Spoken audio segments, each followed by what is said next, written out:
Welcome in, ladies and gentlemen, to another edition of the Bengal Tiger Podcast, Spring Football Preview Edition. I am Billy Embody. With me, Matthew Brune and Shea Dixon.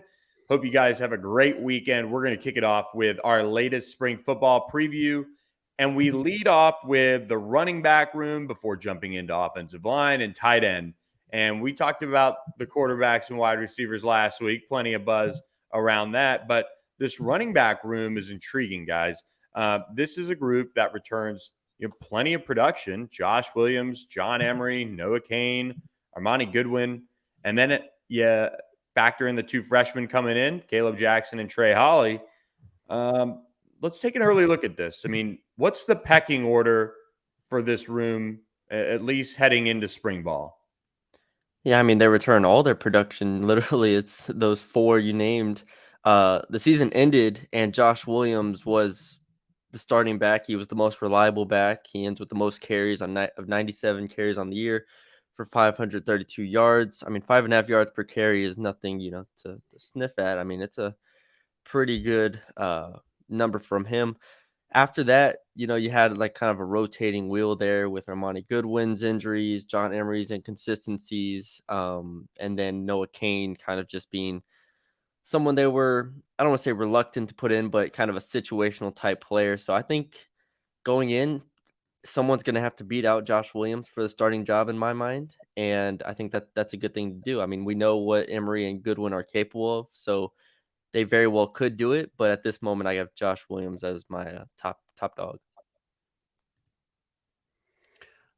I am, it's, excuse me, it's interesting to me. I think that I look at this room as one of the deepest rooms. They got 6 guys, obviously, and you're bringing in 2 freshmen. And many times freshmen can play running back early on, especially if it's a few carries a game or whatever it might be. I want to, like I did a year ago, just go straight to John Emery because I think he's the most talented one. Now, ultimately, John Emery, let's say, for instance, to Matty B's point about Josh Williams being the guy you presume to be the top guy, Williams and Emery played in the same number of games, 11. Josh Williams had 98 touches. Emery had 76. So right off the bat, he's getting out-touched a year ago. Then you look at yards per carry on those carries, 4.9 for Emery. Josh Williams well over 5, almost at 5.5. They both had 6 touchdowns.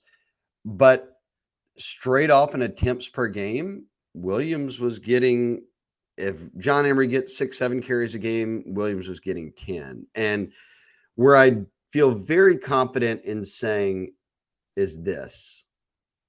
There's no like Ty Davis Price. Not one of them isn't going to get 70% of the carries and the rest get 30, and split up whatever's remaining. I think this will look a lot like it did a year ago. And this is a running back segment, but the leading rusher on the team will be Jaden Daniels. So really you're picking your spots with who's got hot hands, what does your rotation look like? And Armani Goodwin is one, guys, and I'll let you chime in, that just sits out there with me because maybe even more so than Chris Hilton, but they both like run into injuries their first 2 years, but when they're out there, they look good.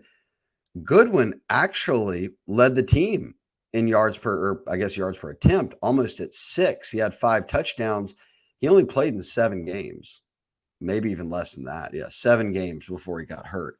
And those were kind of spaced out. I'm curious if he's sticking with the team and he's on the team in the fall. How does he cut himself into the John Emery, Josh Williams camp? Because I feel like I know what Noah Cain's role is. Yep. He's when they get inside the red zone, they're giving him the ball more often than not. He racked up the touchdowns. What did he have? 10 touchdowns. I mean, Jaden had 11. So I know what Noah Cain's role is, and I have no problem with that remaining the same. What I'm wondering is, how can Goodwin break into the Emery Josh Williams group? And can it happen? Because based just purely off when he's healthy, he's had some really impressive runs and he was starting before both those guys last year, and then he got hurt. So it's intriguing for me. I can't remember an offseason at running back where I really could pick 3 guys maybe that I could say I bet they take the first snap. Yeah, I think when you look at Josh Williams, for me, I mean, I just think he's been so steady, and that's why I've got to give him the benefit of the doubt. And I've been quick to pick John Emery and say, I think he's the most talented. He's got that 5-star, but unfortunately, he hasn't been able to just put it together. And so for the first time in a couple of years, I'm not going to pick John Emery, but I'm going to roll with Josh Williams. I think he's just been so steady. But we do have a new addition to track in this running back room this spring before Caleb Jackson gets here in the summer, and that's Trey Holly too. And he's a guy that physically is ready to go. I mean, he's a big bowling ball, although on the shorter side of things.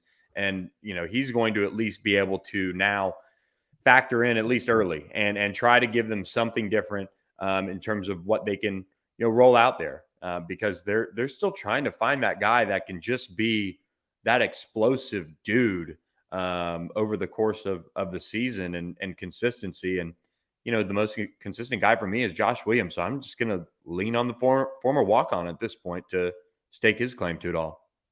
Yeah, I mean, Armani Goodwin, just to touch back on that one more time, going into last year, I did like a 5 like what ifs type story. And one of mine was, what if Armani Goodwin like led the team in rushing? Like, how surprised would you be at that point? And I think I was still might have been surprised, but he, like Shea said, had the most yards per attempt. I mean, when he's one, and I've said this before, and everyone was like, "Oh, John Emery ran." They start throwing me his track times in high school, like he's the same player. He's not. But Armani Goodwin to me has the most pop in the running back room and the ability to break the big play. So that's why you hope Armani Goodwin can, hit his stride there. You bring up Trey Holly, and obviously it's like people look at his height, 5'7", and they look at him. He's not the fastest guy by any means as far as breakaway speed. They're like, how is he such a productive back? And to me, I even can't even explain it. But if you watch his film, he just fights for yards. He has really good vision. I think he's just a natural runner as far as the running back goes with the ball in his hands. And he might lack some of those physical, traits that you want in a top end running back, but I mean, the man just racks up yards. He has the most yards in Louisiana history. Here's my thing on Trey Holly. I love him as a player. I think he has an absolute role in LSU's offense. I think that them splitting touches among a number of guys is really good for him. And here's why. Yes, he set the state rushing record. He had almost 11,000 yards on the ground in high school, which is ridiculous. But he passed up guys like Kenny Hilliard. He passed up guys like Nick Brissett, who's now on staff, who previously held those records. And when Nick Brissett came in, he did become a featured back. Joe Burrow's, first year on campus, 18, he was the guy. But it wasn't really until then that he was really carrying that workload. I guess what I'm saying, I at least want to pay attention. Trey Holly's carried the ball more than 1,200 times in high school. And for some perspective, Nick Brissett in 4 years at U High carried it 1,100. So almost like it's a sense where he's got the most kind of wear on his tires of any running back that LSU signed in a long time. And look, he may be fresh. This may be a way down the line talking point, but him staying healthy and not getting a heavy workload, I think, is what's best for Trey Holly. And I'm interested to see if he can carve out some touches this spring. It is something I will be watching of kind of how they use him, because we know this about Frank Wilson. I've watched him coach cheer for a long time.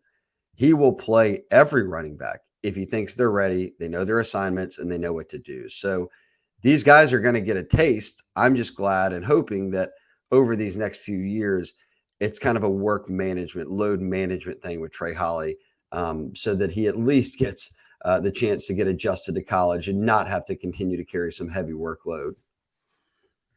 Yeah, I think that's something that is worth mentioning when it comes to Trey Holly and kind of trying to project his career at LSU. He almost needs a break. Yeah. He's toted the rock a lot throughout his high school career, and he does have talent in front of him. He does have guys who have done it, at the college level.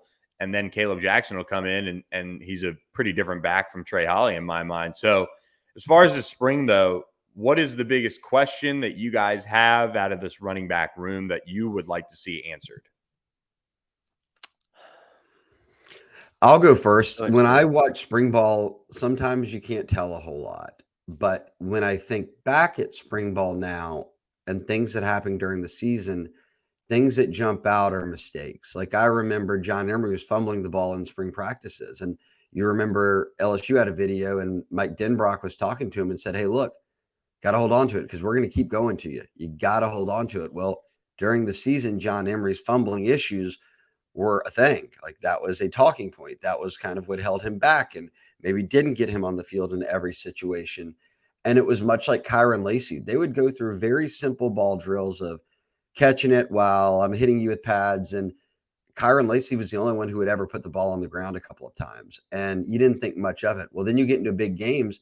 The only guy you're going to think back this year and be like, man, he dropped some balls was Kyron Lacey. So I want to see a clean spring from these running backs and specifically John Emery. I want to see him go through spring ball. Ball protection is at a premium in terms of what he's focusing on. And that these guys look comfortable in year two of an offense that now they're familiar with and they know what's coming. So I just want to see a clean spring from the running back group. And certainly if you're asking Frank Wilson, that's what he's going to want to see. I guarantee you ball security will be a daily thing that we watch when we're out there doing media stuff every spring practice. Do you have one, Billy? Because I was gonna go.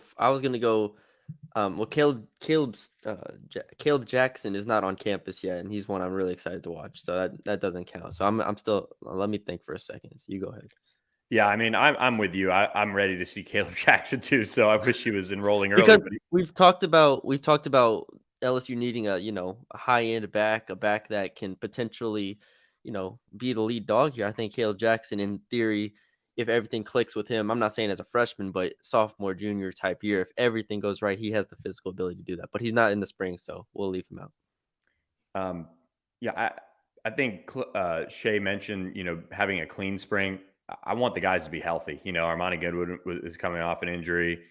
These guys were banged up a good bit just overall. I just want everyone to be healthy and set themselves up, to have the most success in the fall. And it's not always easy as a running back in the SEC. You're going to get banged up, but this is a group that, kind of across the board throughout their careers outside of Josh Williams, I think maybe like they've really, been bitten by the injury bug here and there that's held them back. So maybe now that they're in a second year under the strength staff and in the alignment, so to speak, I mean, maybe that's what they need to have their bodies right to be able to be productive. And, I think when it comes to pass protection, I think that's something always that these guys can work on. And Matty B, I think you did a little bit of analysis on some of that here and there throughout the season and mentioned that on previous pods. But I think pass pro is something that with the tight end room being fairly thin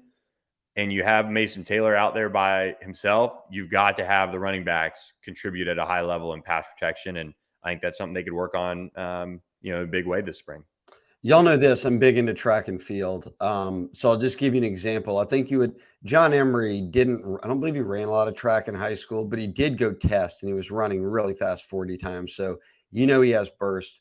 Armani Goodwin gets circled all the time as a guy that you're like, man, he can go. He gets to the second level in a hurry. His senior year, he ran a 6.82 60. That was a PR for him.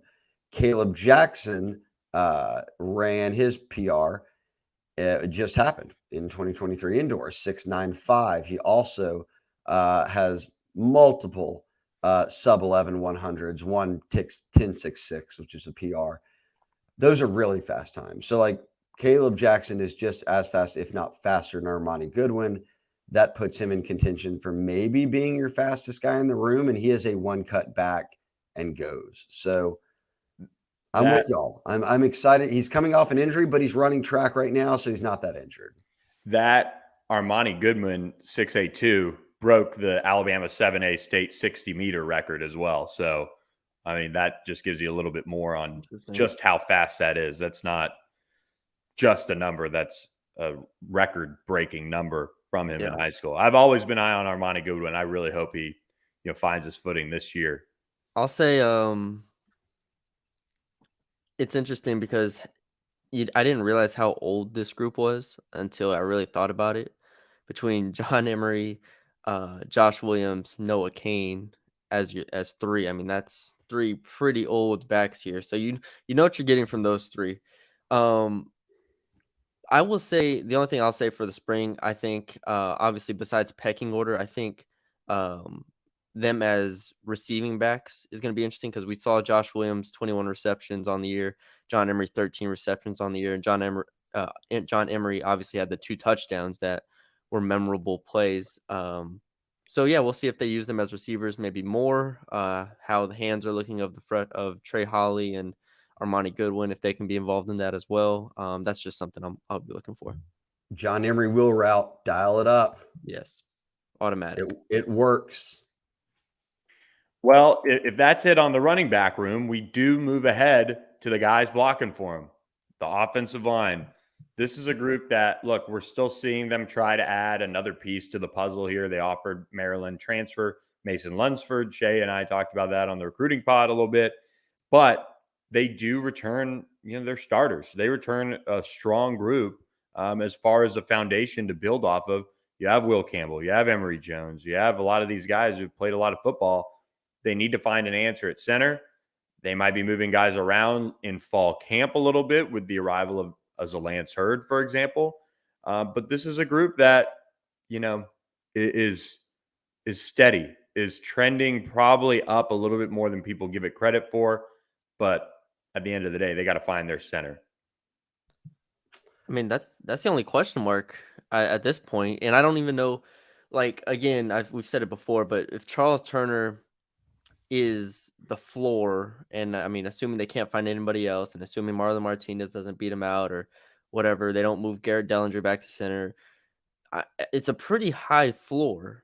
Now, obviously they're looking at centers for a reason. They understand that this team, and I've said it before, this team's standard now is to win a national championship. Is Charles Turner a national championship winning center? That feels like you're asking a lot of him, but he was really, really solid for them last year as far as the communications go. No bad snaps. He was very solid, and he was someone who people raved about as far as his knowledge goes. So in year one of a new offensive coordinator and a new coach, his knowledge and his ability to communicate that knowledge was pivotal, absolutely pivotal for this team. So I think, he was voted as, the most improved player. Just a lot of things for Charles Turner that I think he does right. It's just physically, he's not that elite center that's going to help you. That's really going to turn the tide for your offensive line. And that's what they're still looking for. I'm not completely out on Charles Turner at all because I think Charles Turner came here as a lighter guy out of IMG. But Billy, you remember, you were out at some IMG games. He played every position for them, and they were playing. You have to play good competition. They were touring around playing good teams. So he has versatility. They're in a better spot than they were a year ago, no doubt, because remember what we talked about a year ago on the pod. I guess, Billy, we weren't with you yet, but the whole conversation was, Brad Davis was about to teach guys to play center. They didn't have one. He was going to just test everybody out. And Kimo McAgnoli, all of them. And it became Garrett Dellinger. Yeah. And Dellinger starts, and there's bad snaps. There's maybe some miscommunication. And obviously he gets hurt at one point, but Charles Turner stepped in and never let go of the job. Now, as the season went on, Marlon Martinez got to get in and play some games. And then in the bowl game, he got a lot of run, and he looked solid. It was Purdue, granted, but he's got as much experience as anyone on the roster. I mean, he's got more than 30 appearances. So Martinez and Turner are two valuable prospects who are putting their time into center. And because of that, I feel better knowing, okay, Brad Davis can hone in on those guys.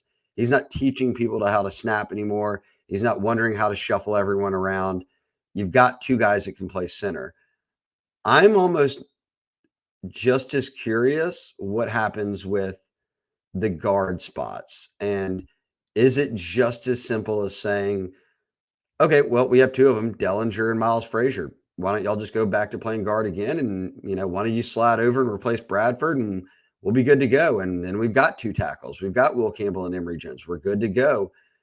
I think that will be the answer for now and for spring. But when Zalance Hurd, a 5-star, shows up in the summer and gets with you in fall camp and into the season, that's when I think we start to see them say, okay, could we move Emory inside? Could we put Zalance Hurd at right tackle? Could we put Hurd on the inside somewhere? They've got options. I just don't know how many of those options we're going to learn answers to in spring ball because none of the high school kids are here. It is 8 total scholarship offensive linemen, if all of them are healthy, which they never are. That's not enough. So it's tough to even do much in spring ball with moving guys around beyond just, hey, everybody get in and get reps. Yeah, I mean, I this is one of those positions that when you look at spring practice and you start talking about storylines and well, how will it work out or what are the questions? Well, I think a lot of it's still to be determined because, like you said, Shea, none of the high school guys are here. Zalance Hurd comes in, and a lot of the expectation is he's going to walk right in and probably be pushing to be the starting right tackle or backing up Emory Jones, or does DJ Chester factor in to the interior rotation somehow? Those are a lot of the questions that we'll get to, obviously, as fall camp approaches. But that's where I feel like this is a room that will still be in flux a little bit, like you said. For me, I am not out on Charles Turner. I probably lean a little bit towards where Matty B stands. Where is he a guy like a Lloyd Cushenberry that you can really lean on and win a national championship with? I'm not so sure, but that's why you have another year of development growth from him, and he was always going to be one of those guys like Paul Mabenga, for example. Paul Mabenga comes in and is starting next year, or even as his second year on campus. It's probably not a good thing, honestly, unless he somehow just took just whatever, and he just locked in for a year. Yeah. He's just been a steady progression of growth and getting his body to that level. And I think with the strength staff that Brian Kelly has in place, one of the things they're probably doing is trying to figure out, hey, how do we get more mass on you? How do we get more strength to be better at the point of attack? Because that's where he's struggled. But because he's quick on his feet at heart and with his athleticism, those are also the positives of him playing center. So, I'm not out on him. I do want to see him just get stronger at the point of attack, which if he does that, he's going to have a very strong claim to hold on to that spot. Yeah, and this team can, if everything around him goes right, they can win a national championship with Charles Turner. I'm not saying that it's impossible and that he is the singular reason why they won't win a national championship. So don't put that on him. He is very, like I said, coming at you. Yeah, no, we don't need the Turners coming at me. Okay, I did not say that, but because he does have such a high floor, because he is so crisp, he's so smart, which has been talked about a lot from players, from his teammates. I think there's a lot of positives there. It's obvious when there is Marlon Martinez competition. Last year they literally tried Garrett Dellinger for a game that mattered, a Florida State game. They put him at center just to try it, to hope that it worked out. And then the transfer portal, we've seen what they've done. So that is obviously the biggest question right now, is the center spot. I think the two freshman tackles, they're not freshmen anymore, sophomore tackles, Will Campbell and Emory Jones. I don't have questions about them. You mentioned when Zalance Hurd comes in, I think that's going to really be interesting because he's amazing. But yeah, Jones and Campbell, it's like, how much better will they get from year 1 to year 2? That's always the big question. Is now, teams know what they are. Teams will either rush them or know how to rush them moving forward. Emory Jones, does he slide into guard? I'm really high on DJ Chester. Yeah, he was a monster. He was one of my, I think I don't remember where I had him in my class rankings, but he was really high. So, you don't get them during spring. It'll probably be the 5 that we've talked about as the starting 5, but Emory Jones and Will Campbell, like, do they take that next step forward as physically goes, competitively? Brian Kelly talked time and time again about how much they took on as freshmen and how prepared they were every single day. The spring, there's no reason to think that they won't be able to repeat that. You're muted, Billy. Yeah, I think when you look at Will Campbell and his growth, he's somebody that still has his best ball in front of him as far as, just on the field. But I think by the time he leaves LSU, he's going to be just a big human. I think last year he came into the program and, ended up like out of necessity, more so being that left tackle, being that guy to take over that position. And that's not a knock on Will, because we all, at least on our end of things, know that he had a bright future coming at LSU if it all came together, which it did. But he is now in position to continue to add weight, continue to add strength to his game, and be in a position to only get better. And I think with his size, if that continues to come when it comes to, continuing to get stronger in the weight room, add that size that he needs, that's the progression you want. And same goes for Emory Jones. But honestly, I was impressed with where Emory Jones was as a true freshman physically. He really came in and locked in as far as putting it together in the weight room. So both those guys, we know bright futures ahead, and they're going to be the anchor for the next, probably 2 years in all likelihood for this LSU offensive line. This is the position group with the least amount of questions going into the spring, right? Like, by far. I don't even know who's second. Maybe quarterback. Maybe. Yeah, quarterback probably, I guess. But everybody cares about Nussmeier, so, and it's the quarterback position. So, yeah. So it's like, it feels like there's not a lot of there's not a lot to bite off on this topic, because the freshmen aren't here. If the freshmen were here, I would spend 10 minutes ranting about how excited I am to see Zalen Turr and DJ Chester, but they are not. And Tyree Adams and Paul Mabenga are going to be solid players as well, but like, those two are, I love them. Just love them. Wow. All right. Get the Valentine's Day card for next year ready. It's one without it's one that has questions, but the debate is all good answers, like good results. Yeah. Yeah. And just like quarterback, it's like either, you can debate it, but both of them are good scenarios. Yeah. And that's not to mention, well, we did mention it, but all the high school guys coming in this summer, and then maybe they add a transfer, and then you're sitting even in a better spot. So Lance Hurd could come in and play for the 5 positions. Realistically, DJ Chester could play the 3 in the middle. Tyree Adams, maybe. Paul Mabenga, probably not. And then if they add a transfer, they're sitting in a better position in turn. Like, the room is starting to roll over a little bit, because Brad Davis has done a good job stockpiling talent. Yeah. And that's important. And we're seeing the fruits of that, and we'll continue to see that as the summer moves into the fall too. So one room that is going to have an influx of talent coming in, certainly, is the tight end room. This is a room now that I think there's a little bit of buzz around, and you look down on our rundown, and what did Shea Dixon put as the first question for this position group, the tight ends? Is Mason Taylor the next Brock Bowers? So that's Brian Kelly's words, not mine. Okay, all right, there it is. Don't deflect. So, yeah, good deflection. That is also true, though. So, if that's the case, Shea, you want to take it first and say no, he's not Brock Bowers? No. Poor Mason Taylor. But Brock Bowers is 2 years older, and he's super elite. He's a monster. It's for context purposes, Brock Bowers ended last year with 63 catches for 950 yards, basically.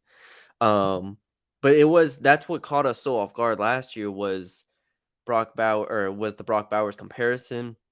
And then before the season, Brian Kelly says Mason Taylor's the best tight end prospect he's ever had. Like those types of accolades, like just throwing at Mason Taylor. Obviously, he proved to be correct, I think. I mean, Mason Taylor ends up with 38 catches for 414 yards, 3 touchdowns, and then the 2-point conversion to beat Alabama. So you couldn't have asked for a better freshman season. I don't want to call it a problem, but the interesting part of this is that Brian Kelly has already set his standards so high. If Mason Taylor does not take a step forward, I think we will view this like if he puts up the same numbers, 40 catches for 500 yards. I just worry that we might look at him and be like, okay, well, so he's not Brock Bowers, so he's not going to be a second round tight end taken. Like maybe that's not what happens, but still, what he is and what Mason Taylor did for this team last year was incredible. So I nothing but positive things to say about Mason Taylor. It's just an interesting position to be in going into year 2. Everyone's going to expect him to be, an borderline all SEC caliber tight end. Well, and one of the things too with this offense, at least from my perspective, is they just, like Georgia with their tight end room that they have and had, they've been able to do some crazy things schematically with that group, which LSU last year wasn't able to do with Mason Taylor. They got him opportunities and he made the most of them, and we all know that. But I mean, when you're operating with the group that Georgia's had out there and some of those position players, they were just able to get him, and especially Brock Bowers being as explosive as he is, just into some better matchups. But this is where we can bring in the freshmen here into this discussion. Kamorian Pimpton, top 100 prospect who will be on campus this summer, won't be here. But Mac Markaway, a big physical tight end, comes in. And then you also have Jackson McGohan, who they flipped from Cincinnati, a guy who was very productive in his senior season. Now you have a room that has a little bit of young talent injected into it. I think Jackson McGohan is somebody that's probably a little overlooked in a way. This is a room now that has some competition and has some guys who, especially between Mason Taylor and Jackson McGohan, can really catch the football. And then Mac Markaway is, big body who, if he's healthy, should be somebody that can factor in early.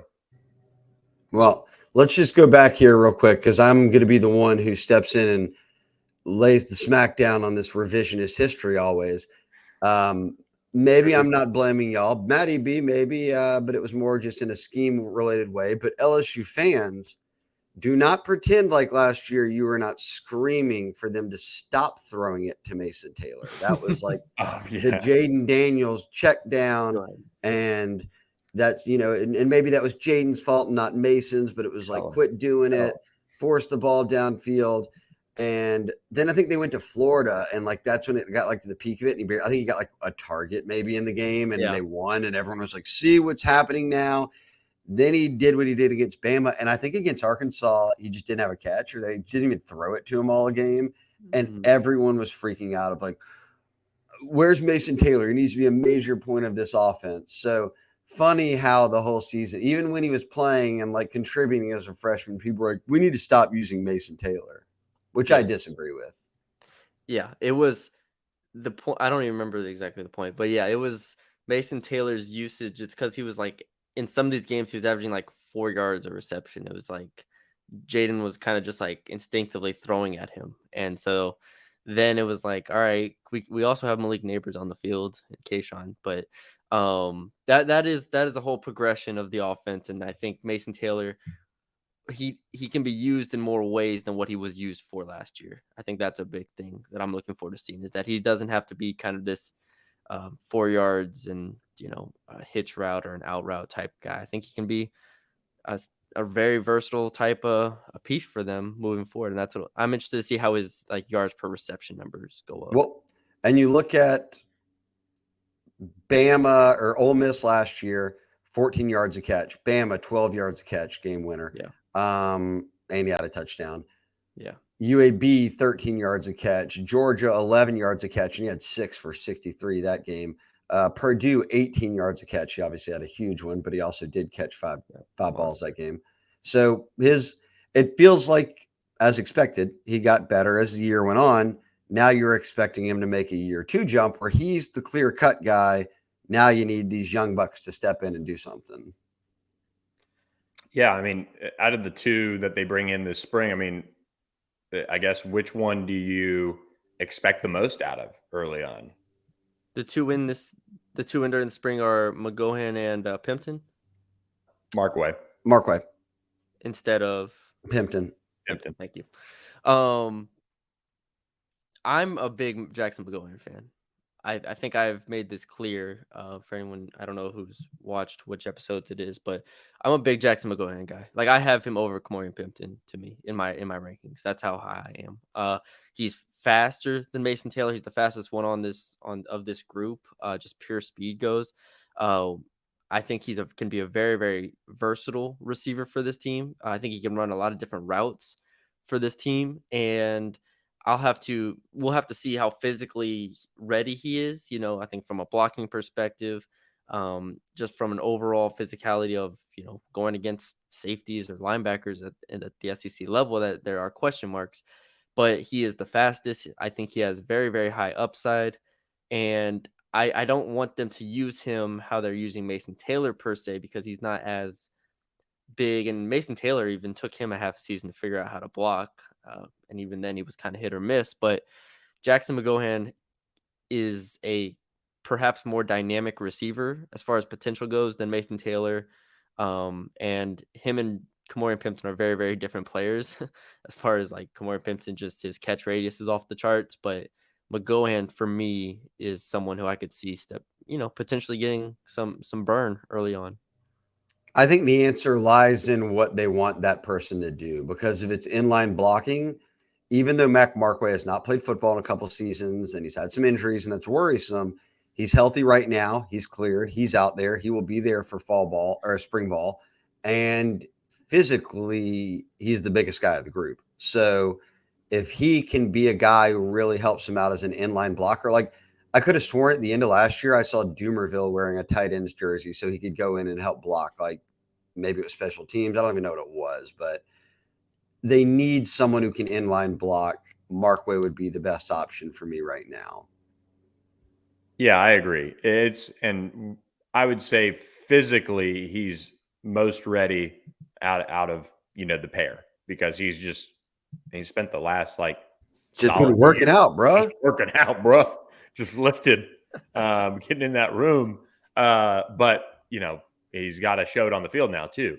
And it's nice that he didn't push himself and got back for his senior year, and maybe something happens and then he's out for the first year at LSU. You've reported at Shea that he is healthy. He's ready to go. So if he is that way and he is, fresh, which he should be, the positives for him are certainly there. But again, he's somebody that hasn't played in a game in a while. He's going to take an adjustment getting back on the field. I think that's probably one of the things he's got to get with pretty quickly when spring rolls around. And that's why it's good that he's here for spring and not showing up in the summer. Yeah. I'm excited to see both of them. Obviously, I don't know how much we will really, really learn about those two. However, it is nice that they don't have anybody besides Mason Taylor that's coming back. So, if there is a second unit offense and they're just going to throw some freshmen to the Sharks, I mean, we'll at least get to see them then. Well, and I will note too, I saw Mason Taylor at a basketball game and he was in a sling. So I don't know if he had something, like half the team has had something cleaned up after the season. Yeah. It was a long year where a lot of guys were carrying the majority of the snaps because they just didn't have that deep of a roster. So there will be plenty of guys in spring who are taking it slowly or miss some days, or maybe just are like, hey, I'm out here and I'm working out, but I'm not trying to go contact right now. So these two freshmen could have even more responsibility, which would be good for them. They need it. Yeah, we need to see Mac Markway's potential as a receiver. I don't even know if that's necessary, because if he can block, then he'll be on the field. That's setting a very high floor for him if he can block the way we think he can. but I want to see him if he can catch passes. If he can, even if he can just be Cole Taylor out there, I think that'd be pretty damn good. Yeah. Well, and Billy, I know we're wrapping up here. This tight end was the final one here, and we're talking spring, but we are all in agreement that the one guy who's not here this spring, Kamorian Pimpton, who ended up being a top 5 tight end, they flipped from Vanderbilt, is the absolute real deal.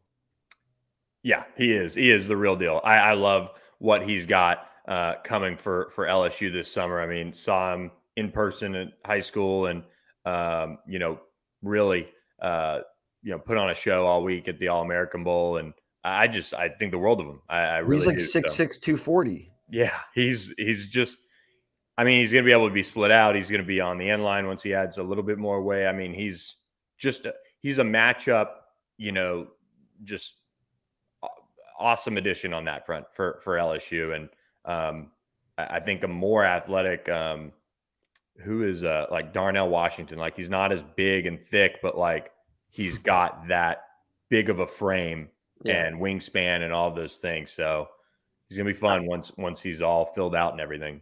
LSU second chance at Eric Gilbert. Or Jake Johnson, one of the two. I mean, you had 2 number 1 tight ends committed, and neither ended up coming through for you. So, Pimpton, Darnell Washington saved the day. Billy coming through with the Darnell Washington comp. There you go. There you have it. I mean, wait, he could be, but there's not many times in my life I've been blown away by an athlete than when I was on the field before the SEC championship game and I watched Darnell Washington go through warmups. That was one of the heralding moments of my life, just watching that dude. Oh my gosh, he was crazy, absolutely freak crazy, show. Absolute freak show. So is Kamorian Pimpton. So yeah, so is Kamorian Pimpton. I guess last thing, real quick. I don't know what, like, as a unit, since it's our last offensive pod, like as a unit, I don't know if I expect to see anything new during the spring, like from like scrimmages or anything like that. Like I don't expect to see anything crazy.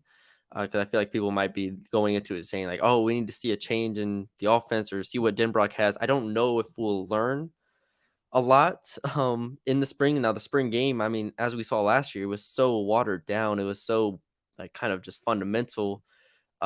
Even the spring game, I wonder how much more we'll learn in that game. So we'll see scrimmages. We'll see all that stuff. We'll see how the offense as a unit looks, but I think for the spring, it's far more about individual progression, learning about any newcomers, which all the newcomers are freshmen besides Aaron Anderson. I think that's going to be the focus going into spring. Yep. I agree. I don't think you're going to see anything different. I think they've installed things. They've been through the vanilla phase, but if anyone's going to, and look, I mean, spring ball with Joe Burrow going into 2019, nobody sat there and said, "Oh my God, this is going to be the greatest thing ever." I mean, it was exciting, it was a change, but no one sat there and said, "Oh, this is going to be what it ended up being." But yeah, take it all with a grain of salt. And that's the goal here. You don't want turnover every year. You do not want to be installing new coordinators, philosophies, and playbooks every year.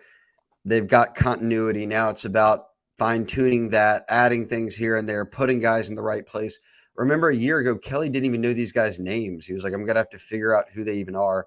We're past that now. So I feel like they can at least settle into it. Last year just seemed like we got 15 practices. We got to cram it all in. And at one point he was like, we just stopped and we're like, let's just focus back on like the 40% that we've done. Don't go anymore. Now I think you've got more of the playbook where you can get through a more regimented spring ball where you feel like you did a lot more than you did a year ago. Yeah, he's really good at keeping a good pulse on what his team needs, especially in spring. And then you get into the season. Like I think, one of the better coaches I've been around as far as knowing what buttons to press in their preparation. And I think that includes spring ball, and it paid off, obviously, with laying a good foundation last spring, and it translated to, SEC West championship. So yeah. Lots more to break down on the defensive side of the ball. We'll have that 2 more spring position preview podcasts to come before LSU gets back on the practice field. So we'll have those for you guys the next 2 weeks. Appreciate all you guys who have hit that subscribe button to our YouTube channel. keep subscribing to the BengalTiger.com. $30 until March or until September. Yeah, I know. Just $30 for a couple days. $30 until September gets you that and the hat. And look for a little special promo as well coming around spring ball. So, and if you want even more free swag, Matty B is willing to give away all of his Spurs gear as they cruise to last place in the NBA. I will not. And hey, we're getting Victor. Okay, don't worry about it. 10 toes down. All right, we're getting Victor. All right. Well, hope everybody had a great week recovering from Mardi Gras. We will catch you guys next week after the weekend. Plenty of action on LSU baseball, basketball to follow on thebengaltiger.com. So check us out. And again, hit that subscribe button to our YouTube page. For Matthew Brune and Shea Dixon, I'm Billy Embody. Have a good one, everyone. Thanks for listening.